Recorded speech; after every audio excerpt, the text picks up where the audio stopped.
I'm Dwayne Pullman for Spotlight on America. The deadly brain disease CTE can begin in children who suffer head injuries and concussions while playing youth football. That's why protecting the heads of these young players is so crucial. But many of the helmets these children wear are actually making them more vulnerable to this danger. Now, we're taking you inside the country's leading helmet lab to meet the man who uncovered this hidden hazard, which led to this year's adoption of America's first standards for youth football helmets. 3, At Virginia Tech, 2, football helmets 1. are battered by mechanical rams and Ready? dropped in hard landings. We've done thousands and thousands of head impacts. This is the Helmet Lab. We built this whole system. Steve Rosen, who has a PhD in biomedical engineering, is the director. Just do it. Here, Rosen and his team reproduce real-life blows on the field We're simulating a helmet-to-helmet impact. to gather data and rate the helmets for how well they perform in protecting players from violent blows and concussions. For years, we've documented the dangers of repeated concussive blows to the head that can lead to chronic traumatic encephalopathy, or CTE, a brain disease that has claimed countless lives, including hundreds of NFL players who had CTE when they died. At the Helmet Lab, repeated impacts allow Rosen and his team to rate the helmets in a 5-star safety system.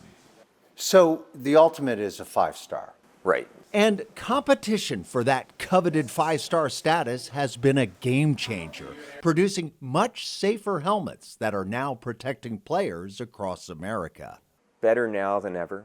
Beginning in 2011, Rosen turned his attention to youth football, noting unique and disturbing dangers faced by pre-high school players who take the field. At the lab, Rosen showed me how sensors, called accelerometers, inside youth football helmets gathered real-time data. You're getting boom, Right. boom. We'd measure skull acceleration. It led to a startling conclusion.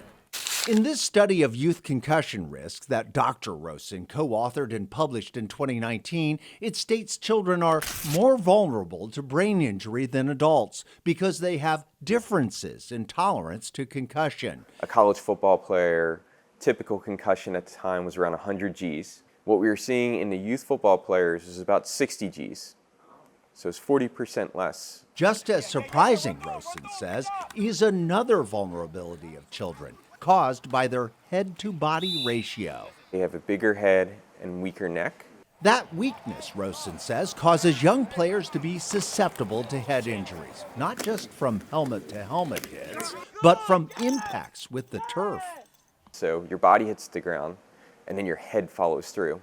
And a heavy helmet that protects older players, Rosen and his team discovered, actually contributes to concussions by accelerating the forces in those ground impacts. You've got a bobblehead doll effect. Dr. Robert Cantu, a renowned neurosurgeon, is one of the country's leading experts on sports injuries and co-founder of the CTE Center in Boston with Dr. Ann McKee. He's also the vice president of the National Operating Committee on Standards for Athletic Equipment, or NOCSE, which for the first time this year passed standards for youth helmets, including a critical weight limit. Right now, youth helmets can weigh up to 4.5 pounds, but beginning in 2027, under the new standards, youth helmets can weigh no more than 3.5 pounds. While Dr. Cantu makes it clear the new standards won't eliminate all dangers on the gridiron, he believes these lighter helmets will make the game safer for young players. I'm confident that the helmet and the specifications for the youth football helmet that NOCSE's put forward will decrease the risk for our youth from taking hits to the head.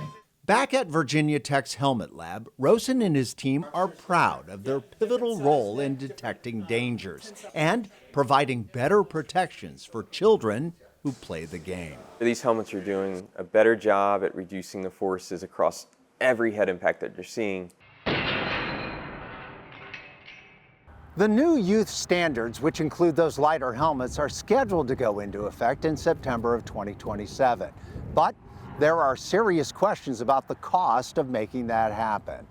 Coming up, we're tackling the challenges now faced by schools and youth football leagues to provide this better protection.